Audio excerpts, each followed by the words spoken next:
आम्ही पोलिसांना माहिती दिलेली आहे अध्यक्ष महोदय, जिथे बांगलादेशी नायजेरियन राहतात.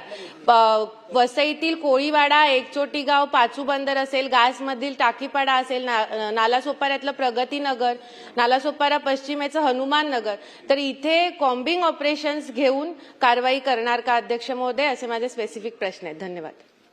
अध्यक्ष महोदय, श्रीमती स्नेहाताई दुबे यांनी जे काही प्रश्न या ठिकाणी विचारलेले आहेत, ही वस्तुस्थिती आहे की मोठ्या प्रमाणात नायजेरियन लोक हे या भागामध्ये वास्तव्यास आले आणि यांची मोडस ऑपरेंडी आहे की हे शिकण्याकरता येतात, मेडिकल विजावर येतात आणि विजा संपल्यानंतर ओव्हरस्टे करतात आणि त्यानंतर या सगळ्या इलिगल ऍक्टिव्हिटीजमध्ये हे काम करतात.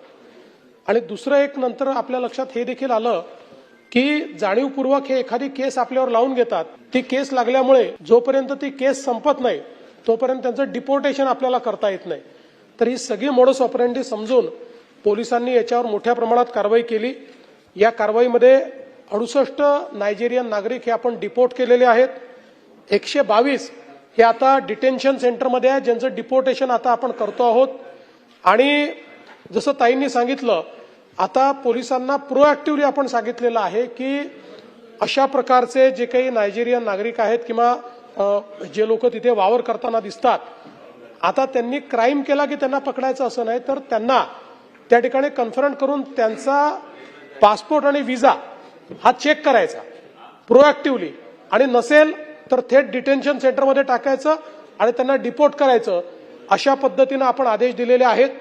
ताईंनी जी सूचना केलेली आहे की व्हॅलिड पासपोर्ट किंवा विजा शिवाय कोणीही यांना राहायला जागा देऊ नये, अशा पद्धतीचे देखील आदेश देण्यात येतील. जर कोणी व्हॅलिड पासपोर्ट आणि विजा, कारण आपल्या इथे तसंही एखाद्याला किरायाने आपण जागा दिल्यानंतर कायद्याने पोलिसांना कळवणं गरजेचं आहे.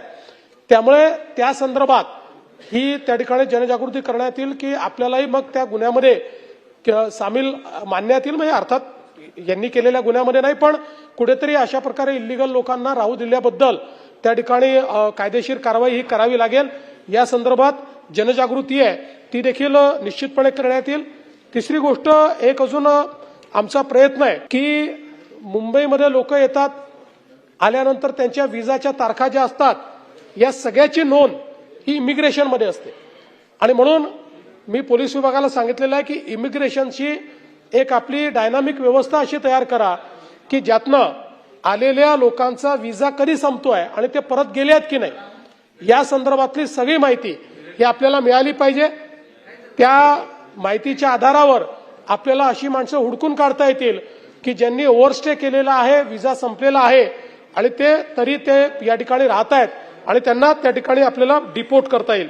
तिसरं, ताईंनी जो एक आपल्याला प्रश्न विचारला की अशा पद्धतीच्या केसेसमध्ये तुम्ही मकोका लावता का, तर आपण तो मकोका लावणं सुरू केलेलं आहे. आणि याही आयुक्तालयाला सूचना देण्यात येतील की मकोकामध्ये ज्यांचे केसेस फिट होतात, वारंवार गुन्हे करणारे, त्यांच्यावर मकोका लावण्यात येईल. तडीपारीत ज्यांचे गुन्हे फिट होतात त्यांना तडीपार करण्यात येईल. या संदर्भात कडक कारवाईचे आदेश हे आपण निश्चितपणे देऊ. आणि तिसरं, त्यांनी जो विषय सांगितला की त्यांनी काही ठिकाणी रेड केले आणि उशिरापर्यंत पब त्या ठिकाणी चालू होते, या संदर्भात आपण एक सुधारणा आणतो आहोत लायसन्समध्ये की एक विविक्षित वेळा लायसन्सचं उल्लंघन झालं तर लायसन्स आता आपण सस्पेंड करतो, तो सस्पेंड न करता वारंवार उल्लंघन करणाऱ्यांचा लायसन्स हा परमनंट कॅन्सल करायचा, या संदर्भातले कमेंटमेंट